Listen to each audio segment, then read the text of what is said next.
యువరాగం. Hi hello good morning. HMTV RJ media సంయుక్తంగా నిర్వహిస్తున్న కార్యక్రమం శ్రీ పుణ్యభూమి డెవలపర్స్ యువరాగం మంచి పాట మంచి మాట సీజన్ 2. సో మరి ఈ రోజు మన షోలోకి గెస్ట్ ఎవరు వస్తున్నారో తెలుసా? నేను పాడిస్తున్నాను, నేను పాడితే మీకు అర్థమైపోతుంది.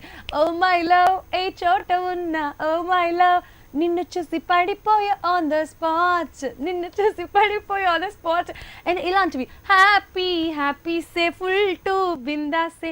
సరే ఎన్ని పాటలు బాగా పాట అనేది నాకు పాడుతుంటే ఆయాసం వచ్చేస్తుంది. ఇలాంటి పాటలు 100 నుంచి 150 మధ్యలో సినిమాలు, అంటే దగ్గరగా 150 సినిమాల వరకు పాడిందండి పాటలు. ఓన్లీ పాటలే కాదండోయ్, పాటలతోనే సరిపెట్టలేదు, ఇంకా వేరే టాలెంట్ కూడా ఉంది. సింగర్గా తనేంటో తను ప్రూవ్ చేసుకొని డబ్బింగ్, అంటే అటు పక్కన డబ్బింగ్ ఆర్టిస్ట్ అనమాట.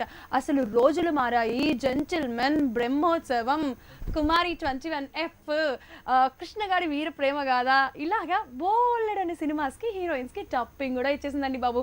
అసలు చూసారా, ఇంట్రొడక్షన్ చెప్పడానికి ఇంతుంటే అసలు తనతో మాట్లాడితే ఇంకెంత బాగుంటుంది. పిలిచేద్దామా?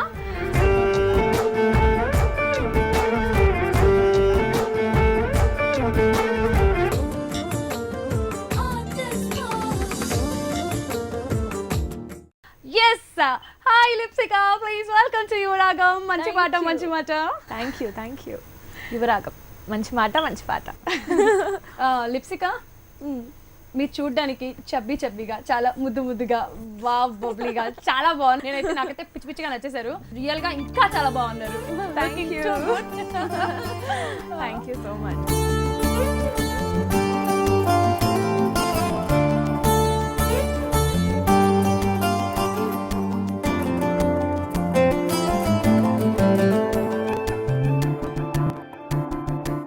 లిప్సికా అంటే చాలా పేరు చాలా కొత్తగా డిఫరెంట్ గా ఉంది. లిప్సికా భాష్యం. ఎస్, భాష్యం పక్కన పెడితేనే మనకి తెలుస్తుంది అసలు ఇది నేమ్ అని. బట్ లిప్సికా అంటే కొంచెం మరి ఎవరా అనిపిస్తుంది. లిప్సికా అంటే అసలు ఫస్ట్ ఇండియన్ అని డౌట్ వస్తుంది. అసలు లిప్సికా ఏంటి అనేది నాకు చాలాసార్లు అనిపించింది. లిపికా అని రవీంద్రనాథ్ ఠాగూర్ గారు రాసిన బుక్ ఒకటి ఉంది. మా అమ్మ గారు రవీంద్రనాథ్ ఠాగూర్ కి చాలా పెద్ద ఫ్యాన్. అది అక్కడ వచ్చేసి సో అందుకని లిపికా అని పెడితే బాగుంటుందని అలా లిప్సికా అని పెట్టారు దాన్ని. ఎస్ పెట్టేశారు, మధ్యలో ఎస్ యాడ్ అదృష్టం వస్తుంది నాకు అని ఎస్ కలిపారు. డేర్ చేశారు మా వాళ్ళు.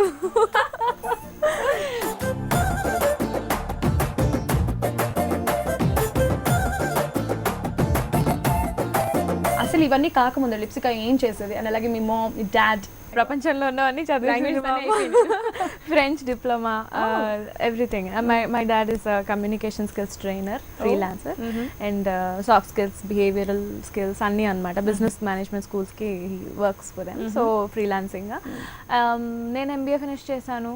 And then after I finished my MBA I came in to the industry. అంటే సైమల్టేనియస్గా డిగ్రీ తర్వాత నుంచి స్టార్ట్ చేశాను, బట్ ప్రాపర్గా కాన్సన్ట్రేట్ చేసిన తర్వాత ఎంబీఏ అయిపోయిన తర్వాత first I had to concentrate on my studies. And Lipsika ఒక్కతేనా, లేకపోతే Lipsika brothers, sister, siblings? Single, అందుకనే సింగిల్ చైల్డ్స్ ఇలా ఉంటారు. అసలు మొత్తం వెరీ గుడ్. కానీ అప్పుడప్పుడు ఎప్పుడైనా అనిపించిందా, అబ్బా నేను ఒక్కదాని ఉన్న ఫీలింగ్ ఎప్పుడైనా అనిపించిందా? చాలా సార్లు అనిపిస్తుంది యాక్చువల్లీ. అంటే ఎవరైనా సిస్టర్స్ బ్రదర్స్ కొట్టుకుంటూ ఉంటే, అరే ఎంత స్వీట్గా ఎంత క్యూట్గా కొట్టుకుంటున్నారు, నాకు కూడా ఒక బ్రదర్ సిస్టర్ ఉండుంటే బాగుండే ఎప్పుడు ఐ మీన్ అంటే కాస్త ఫ్రస్ట్రేషన్ తీర్చుకోవడానికి. దానికోసమే ప్రేమ కాదు, ప్రేమకి మమ్మీ డాడీ ఉన్నారు కదా.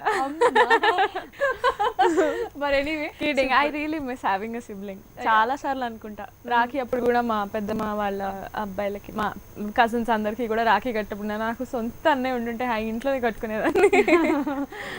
సో అలా అనమాట, అలా మిస్ అయిపోతుంది. సో హౌ అసలు ఎలాగా స్టార్ట్ అయింది కెరీర్? అంటే నాకు చిన్నప్పటి నుంచి మ్యూజిక్ క్లాసెస్ కి పంపించేవాళ్ళు. చిన్నప్పటి నుంచి ఊరికి ఇంట్లో కూనీరా కలిసిస్తుండే. ఎవరికి ఇష్టం మ్యూజిక్ అంటే? మా ఫ్యామిలీ మొత్తం. మా తాతగారు actually we hail from art family only, art background only. ఎందుకంటే మా తాతగారు డాన్స్ కొరియోగ్రాఫర్. ఓకే. సో మా నాన్నగారు కూడా గిటార్ ప్లే చేస్తారు, వైలిన్ ప్లే చేస్తారు, but only out of passion. ఇండస్ట్రీలో ఎవరు లేరు. Okay okay.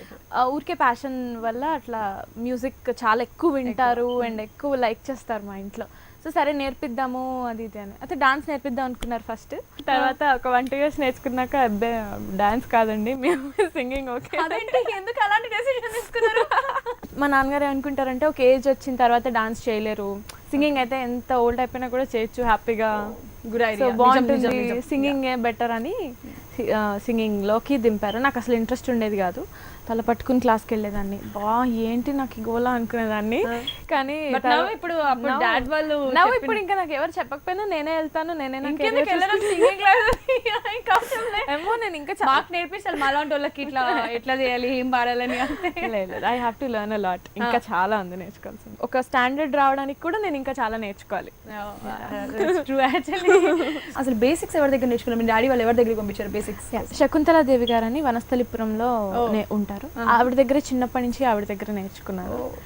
సో మధ్య మధ్యలో గురువు గారు మారారు, ఉదయ్ భాస్కర్ గారు అని, మళ్ళీ చిద్రూప గారని అలా నేర్చుకున్నాను చాలా మంది దగ్గర. కాకపోతే నాకు ఫౌండేషన్ వేసింది నాకు శకుంతలాదేవి గారు. సో నాకు చాలా ఫేవరెట్ గురువు గారు. సో ప్లీజ్ మా కోసం ఏదైనా మంచి ఒక బేసిక్ సాంగ్స్ అంటే నేను ఊరికే ఇంట్లో కూనిరాగాలు తీసుకుంటూ ఉండేదాన్ని అని చెప్పాను కదా, అప్పట్లో ఒక పాట పాడేదాన్ని. లాలి లాలి అనురాగం సాగుతుంటే ఎవరో నిదురపోరే, చిన్న పోదా మరి చిన్ని ప్రాణం, కళ్ళు మేలుకుంటే కాలమాగుతుందా భారమైన మనసా, ఆ పగటి బాధలన్నీ మరచిపోవుటకు ఉంది కాదై ఏకాంత వేళ. సూపర్. ఊరికే చిన్నప్పుడు పాడుతుండేదాన్ని అంట ఇంట్లో. అసలు బంక్ వచ్చేసినారా అంటే అప్పుడు ఇంకా చాలా చిన్నదాన్ని కదా, ఖచ్చితంగా మమ్మీ డాడీ అంటే వచ్చి వెంటనే తప్పకుండా వెళ్ళాల్సింది. ఛాన్స్ దొరకలేదు బంక్ కొట్టడానికి. సడన్ గా ఈ సినిమాలోకి రావడానికి ఛాన్స్ ఎవరు ఇచ్చారు? యాక్చువల్లీ పాడుతో తీగ ఆడిషన్స్ అవుతున్నాయని తెలిసాయి. సో సురేష్ మాధవ్ పెద్ది గారని మా ఫ్యామిలీ ఫ్రెండ్ అనమాట, మా నాన్నగారికి బాగా తెలుసు. సో ఆయన అన్నారు, మీ అమ్మాయి బాగా పాడుతుంది కదా, అలా పంపించచ్చు కదా ఆడిషన్స్కి అంటే. ఊరికే బాలు గారు అంటే నాకు చాలా అభిమానం, సో చూద్దాం ఊరికే అయితే. ఊరికే బాలు గారు అంటే చాలా ఊరికే కాదు, బాలుగారు అంటే అభిమానం. అవ్వదు ఎలాగో ఎంతమందిలో 1500 మందో ఎంతమందో ఉన్నారు, ఇంతమందిలో ఎక్కడ అవుతానే లైట్ ఊరికే అలా చూసేసి వద్దామని వెళ్ళాం. వెళ్తే అసలు తెలియకుండానే ఒక 1 year స్పాన్లో ఆడిషన్స్ అయిపోయింది. First level, second level, quarter finals, semifinals, finals. అట్లా అయిపోయింది పాడుతా తీయగలరు. సో క్వార్టర్ ఫైనల్స్లో కాస్త నేను క్వార్టర్ ఫైనల్స్ వరకు వచ్చానంటే నేను I can do something in my life అనుకుని కొంచెం సీరియస్నెస్ వచ్చినప్పుడు. యాక్చువల్లీ పాడుతా తీయగల ఫస్ట్ పాడిన పాట ఏంటి? ఒక పాత పాట.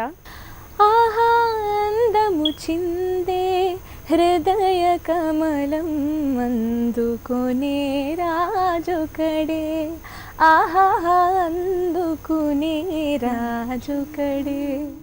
ఏదో ఒప్పుకోనంది నా ప్రాణం, అది ఏదో చెప్పనంటోంది నా మౌనం, ఉబికి వస్తుంటే సంతోషం అది నీ పెడుతోందే ఉక్రోషం, తన వెనుక నేను నా వెనుక తాను, ఎంతవరకీ గాలి పయనం అడగదే ఉరికే వేగం. ఇది వాడాను. మా కోసం మొత్తం పాడరా మమ్మల్ని అట్లా అంటే 6 years అయిపోయింది నేను పాడి, సో అంతకంటే కొంచెం పర్లేదు మా కోసం ఈ మాత్రం ఈ ఒక లైన్ అన్నా వాడారు. అంటే ఇలా కొంచెం కొంచెం పాడాను అనుకోండి, ఎక్కువ పాటలు పాడొచ్చు. శ్రీ పుణ్యభూమి డెవలపర్స్ యువరాగం మంచి సినిమాలోకి ఎవరు లాక్కొచ్చారు మళ్ళీ? నువ్వు పాడుతో తీగ ఫైనల్స్ అయిపోయిన తర్వాత ఇంట్లోనే కూర్చుని ఉన్నాను. అందరూ ఫోన్స్ చేసి ఐ మీన్ బాగా పాడుతున్నావు, అది అసలు పెద్ద స్టార్ అయిపోయింది. అసలు ఎట్లా చెప్తే నిజమేనా? నేను ఇప్పటికీ అదే అనుకుంటా. ఎవరైనా వచ్చి గుర్తుపట్టి లిప్సికా కదంటే ఓకే ఓకే గుడ్ గుడ్ బాగుండింది. తర్వాత ఒకరోజు సడన్ గా ఒక కాల్ వచ్చింది, ఒక ఆల్బమ్ లో పాడాలి అని చెప్పి. ఆశీర్వాద్ గారు అని క్రిస్టియన్ డివోషనల్స్ చేస్తూ ఉంటారు. సో కాల్ వచ్చింది. అండ్ సూర్యప్రకాష్ గారు, నేమని సూర్యప్రకాష్ గారు అని, ఆయన కూడా ఒక డివోషనల్ సాంగ్ ఉంది అది ఇది అని చెప్పి ఒక 2-3 రికార్డింగ్ కాల్స్ వచ్చాయన్నమాట. సో అలా ఆల్బమ్స్ నుంచి స్టార్ట్ చేశాను. ఒక 4-5 ఆల్బమ్స్ పాడిన తర్వాత కమర్షియల్గా అయితే అనూప్ రూబెన్స్ గారు కాల్ చేశారు. ఓకే, ఇప్పుడు స్వీట్ అండ్ క్రిస్ప్ ఆల్బమ్ లో ఏదైనా మాకు పాడొచ్చు? ఫస్ట్ మైక్ ముందు పాడిన సాంగ్ అన్వేషి ఓ అన్వేషి ఎన్నాళ్ళని అన్వేషణ తిరిగావు లోకమంతా వెతికావు సత్యదేవుణ్ణి అన్వేషి ఓ అన్వేషి ఎన్నాళ్ళని అన్వేషణ. అది ఫస్ట్ పాడాను. తర్వాత పూలరంగడు మూవీలో ఒక ఫోక్ సాంగ్ ఉంటుంది, ఒక్కడే రగది అది నాకు కావాలి యాక్చువల్లీ. ఇప్పటి వరకు సూడే అనే పాట ఉంటుంది. ఫస్ట్ పూల రంగుడితో ఎంటర్ అయింది అనమాట. ఓకే, ఒక్కడే రగదీసేస్తాడే పూల రంగడొచ్చాడు సూడే ఇప్పుడే ఇక్కడే దుమ్ము రేపేస్తాడే ఆడిపాడి అడుగులేసిడే కాసుకో ఆడేస్తా తిన్న మహారే ఇక చూసుకో అనిపిస్తా వన్స్ మోరే భలే భలే భలే భలే భలే భలే భలే భలే బ్రహ్మాండం బద్దల బాలే. కొట్టలే కొయ్యొద్దంట ఆపేస్తే చాలే కొట్టే విప్పనంటే కొక్కిలమనే.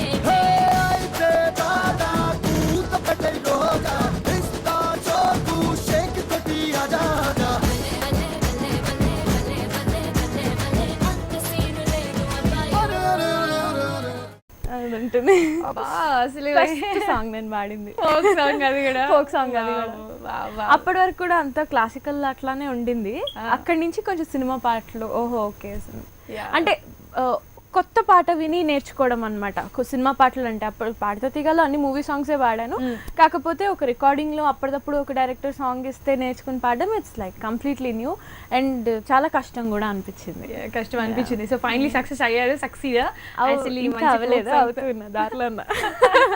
అరే మీరు మా యువరాగానికి వచ్చేసారు ఆల్రెడీ, గెస్ట్ గా మేము పిలిచేసాం. యాక్చువల్లీ చాలా ప్రివిలేజ్డ్ గా అనిపిస్తుంది అలా ఇలా అంటే ఒక షోకి పిలిస్తే ఒక షో చేసేంత ఉందా నాకు అనిపిస్తుంది బేసిక్గా. అంతే. లిప్సికా అంటే ఎవరు లిప్సికా అమ్మాయా? చాలా మంది కొంతమంది నా ఫేస్ చూసి అమ్మాయి పేరు తెలీదు, నా నేమ్ తెలుసు. కొంతమందికి నా పేరు తెలుసు, నా ఫేస్ తెలీదు. అలా సో రెండు కలిపి పేరు తెలుసు మనిషి తెలుసు రేంజ్ కి రావాలి నేను. క్వార్టర్ ఫైనల్స్ వరకు సీరియస్ తీసుకున్నాను అనమాట. అక్కడ వరకు బాగా ఈజీగా వచ్చేసి క్వార్టర్ ఫైనల్స్ వరకు అసలు మా వాళ్ళు ఫోర్స్ చేస్తే వెళ్ళేదాన్ని. అక్కడ షూటింగ్ కూడా మేకప్ దగ్గరికి వెళ్ళి నాకు మేకప్ ఎక్కండి అది వద్దు నాకు ఇది వద్దు అని. క్వార్టర్ ఫైనల్స్ తర్వాత ఓకే ఇంకా సీరియస్ గా తీసుకోవాలి, బాగా ప్రాక్టీస్ చేయాలని చెప్పి ప్రాక్టీస్ చేశాను. And I one actually second వచ్చాను ఓవరాల్ గా. గర్ల్స్ లో ఫస్ట్ అని చెప్పుకుంటా. ఇట్లా ఫస్ట్ అబ్బాయి వచ్చాడు, సో సెకండ్ నేను. అమ్మాయిలో ఫస్ట్. అమ్మాయిలే కదా ఫస్ట్. ఎట్లయినా అసలు ఏంటి ఇంతకీ ఆ సాంగ్, ఆ ఫస్ట్ తెప్పించిన సాంగ్ ఏంటి? నాకు చాలా పర్సనల్ గా చాలా ఇష్టమైన కీర్తన అది, బట్ మూవీలో కూడా ఉంది. బ్రోచేవారెవరురా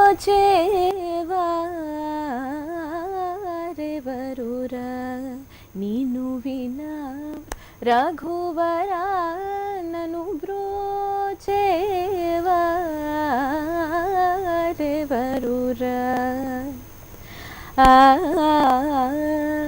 నీ చరణాంబుజములునే నీ చరణాంబుజములునే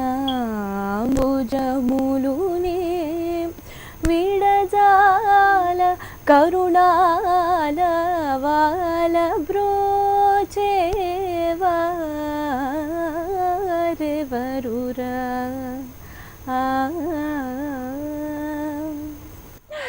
మాటలు లేవు, ఓన్లీ పాటలు పాడించుకోవడాలే. Super, wow, very great. ఇందా మీరు ఇంత బాగా పాడడానికి ఇన్స్పైర్ చేసిన వ్యక్తి కానీ పర్సన్ కానీ ఏదైనా సాంగ్ కానీ ఏదైనా ఉందా ఇన్స్పైర్ చేసిన సాంగ్? ఇన్స్పైర్ చేసిన వ్యక్తి అంటే మా తాతగారే. తనకి డ్రీమ్ అనమాట. నేను మా తాతగారి తర్వాత మా ఫాదర్ మా బాబాయ్లు ఎవరు కూడా ఆర్ట్ సైడ్ వెళ్ళలేదు.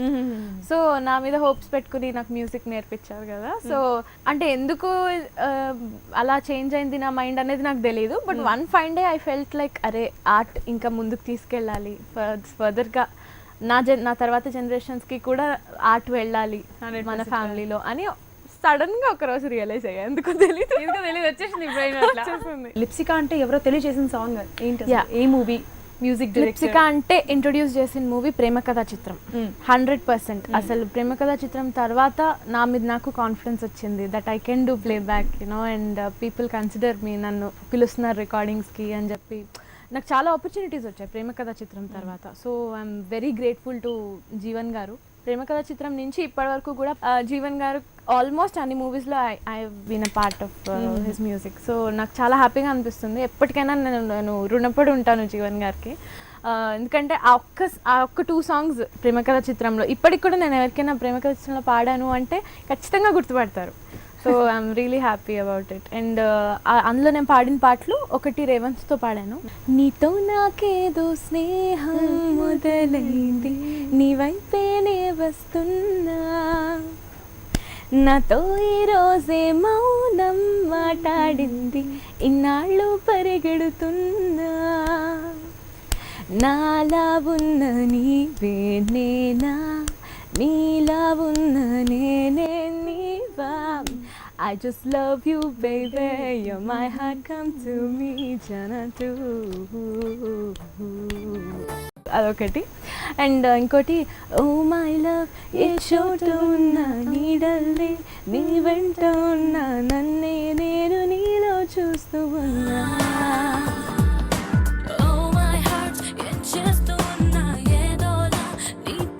నేనంటే రికగ్నిషన్ ఇస్ ప్రేమ కథా చిత్రం. సో కాకపోతే కమర్షియల్ హిట్ టెంపర్. నిన్ను చూసి పడిపోయా ఆన్ ద స్పాట్. ఆల్రెడీ పడిపోయారు కదా మిమ్మల్ని చూసి యా అంటే మా లిప్సికన్ చూసి ఆల్రెడీ ఆన్ ద స్పాట్ ఎవరో పడిపోవడం జరిగిందంట, అందరూ మాట్లాడుకుంటారు. పడిపోయారు 3 years అయింది, ఇంకా లేవలేదు. ఇంకా లేవలేదా? అలాగే ఉన్నారు. సో 3 years అయినా మ్యారేజ్ ఎట్లా? లవ్ మ్యారేజ్, అరేంజ్ మ్యారేజా? అవన్నీ కొంచెం 3 years అయిందంటే నేను అడుగుతానా love marriage arrange marriage? Please అట్లా చెప్పాలి. రెండు మిక్స్డ్. అంటే ఫస్ట్ లవ్ చేసుకొని దాని తర్వాత ఇంట్లో వాళ్ళందరినీ ఒప్పించి అరేంజ్ అంతే అలాంటిదే. సో ఏంటి ఇంటికి తనేం చేస్తుంటారు? పేరేంటి? ఉదయ్ కిరణ్ శర్మ మా హస్బెండ్ పేరు. సాఫ్ట్వేర్ ఇంజనీర్, ఏరీస్ అనే కంపెనీకి వర్క్ చేస్తారు. ఇంకేం లేదా? ఏం లేదంటే నా హస్బెండ్ లిప్సికా ఆర్ట్స్ ఏం లేదు, ఆర్ట్స్ ఫీల్డ్ లో ఏం లేదు. He's just into software engineer. So ఏంటంటే సింపుల్ అన్నమాట, నాకు కంప్లీట్ ఆపోజిట్. అవును, ఎందుకలా ఆపోజిట్ వాళ్ళని సెలెక్ట్ చేసుకున్నారు? మామూలుగా మన ఫీల్డ్ లో ఉంటే నాకు తెలీదు. నేను చెప్పాను పెళ్లికి ముందే జాగ్రత్త చేసుకుంటున్నా అని. అదే నాకు ఇలాగే కావాలన్నా. ఓకే అన్న. అంటే అసలు ఎందుకు లవ్ చేశారంటే లిప్సికా అడిగేవారు ఎప్పుడైనా? ఎస్, నన్ను ఎందుకు లవ్ చేశారు? అసలు ప్రోగ్రామ్ ఏంటి మీరు అడుగుతున్న క్వశ్చన్? పాడితో తీగలో చూసారట. సో అమ్మాయి కొంచెం ఓకే బాగుంది కాదు, బాగా పాడుతుంది, బాగుంది కాదు బాగా పాడుతుంది. సో అని చెప్పి అప్రోచ్ అయ్యారు, నాకు నచ్చింది. ఓకే చెప్పాను. ఓకే చెప్పేశారు. అంటే ఇప్పుడు ఇది ఈ షో కాబట్టి నేను అంతా నా సైడే చెప్పుకుంటాను. సో చాలా వెంటబడ్డారు, తర్వాత పెళ్లి చేసుకో అనేసి అనుకుని చేసుకో. ఇదంతా జోక్ అపార్ట్. జోకా? ఇంతసేపు చెప్పింది కాదు. అంటే ఇప్పుడు ఇది నా షో కదా, మీరు నన్ను అడుగుతున్నారు కదా, మా హస్బెండ్ లేరు కాబట్టి నేను అంతా నేను ఏం కావాలంటే చెప్పుకోవచ్చు అన్న. Actually Lipsika only singer, dubbing ఆర్టిస్టే కాదు, యాక్టర్ కూడా. ప్రేమ కథా చిత్రంలో 2 songs పాడేశారు మా కోసం. దాని తర్వాత ఇంకా ఏమేమి సినిమాలు హిట్? తర్వాత హిట్ ఇచ్చిన మూవీ అయితే టెంపర్. నేను అసలు షాక్ అయిపోయాను. నాకు కాజల్ అంటే చాలా ఇష్టం. కాజల్ అంటే చాలా ఇష్టం. ఆ వాయిస్ యాక్చువల్లీ నా వాయిస్ అవడ టాకింగ్ అనుకున్నా. ఒక్కసారి అది కొంచెం ఎక్కువగా పాడాలి మా కోసం. నిన్ను చూసి పడిపోయా ఆన్ ద స్పాట్, నన్ను నేను మర్చిపోయా ఆన్ ద స్పాట్, మ్యాజిక్ ఏదో చేసినట్టు ఆన్ ద స్పాట్, నీ మాటలకు పడిపోయా ఆన్ ద స్పాట్, నన్ను ఏం చేసావో అంతకి అది అర్థం కాదే అంతకి నా గుండె పట్టి లాగి లాగి చంపేసావు గిల్లి గిల్లి ప్రేమించేసేలా One more time, baby, one more time. మళ్ళీ మళ్ళీ చెప్పమాట one more time. One more time, baby, one more time. మళ్ళీ మళ్ళీ చెప్పమాట one more time.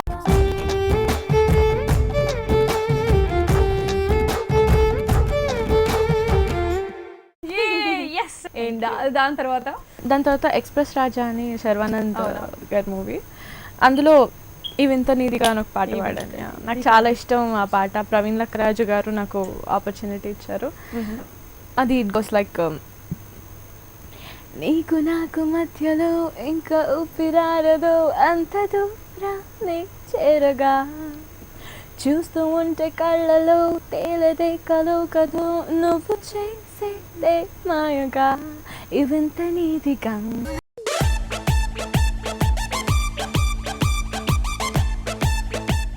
అలా వస్తుంది, చాలా బాగుంటుంది. నాకు యాక్చువల్లీ వర్సటైల్గా ఉండడం అంటే ఇష్టం. అంటే ఏదైనా పాడగలదు అమ్మాయి అనే ఒక ఇంప్రెషన్ ఇష్టం నాకు బేసిక్గా. సో నేను వెస్టర్న్ క్లాసికల్ నేర్చుకున్నాను లండన్ ట్రినిటీ కాలేజ్ అఫిలియేటెడ్ ఇదిలో. మా చరిత బెన్ అని మా టీచర్ దగ్గర 5th grade ఫినిష్ చేశాను వెస్టర్న్ క్లాసికల్. కర్ణాటిక్ నేర్చుకున్నాను, హిందుస్థానీ కూడా. అండ్ నేర్చుకోవడంలో all my credit goes to my parents for their patience in sending me to music classes. ఇప్పుడు లాస్ట్ 3-4 years నుంచి like from the time I have started taking music seriously almost every day గుర్తొస్తారు నాకు. మీరు అంత force చేసి పంపించడం వల్లే, ఎవరైనా మెచ్చుకున్నా ఎవరైనా గుర్తుపట్టినా అరే వాళ్ళ వల్లే, వాళ్ళ కష్టం వల్లే అని. నేను డబ్బింగ్ చెప్పాను దానికంటే నేను 2 పాటలు పాడాలని ఎక్సైట్ అవుతున్నాను. కాసుకో ఆడేస్తా తిన్న మహారే, ఇక చూసుకో అనిపిస్తా మనసు మోహరే. నన్ను లవ్ చేయడానికి నేను మాత్రం సరిపోనా, నా బ్యాక్గ్రౌండ్ మొత్తం కావాలా?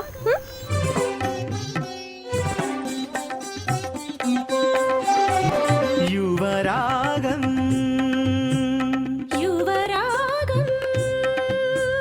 పలుగలాల నవరాగం యువరాగం పలుగలాల నవరాగం యువరాగం యువరాగం.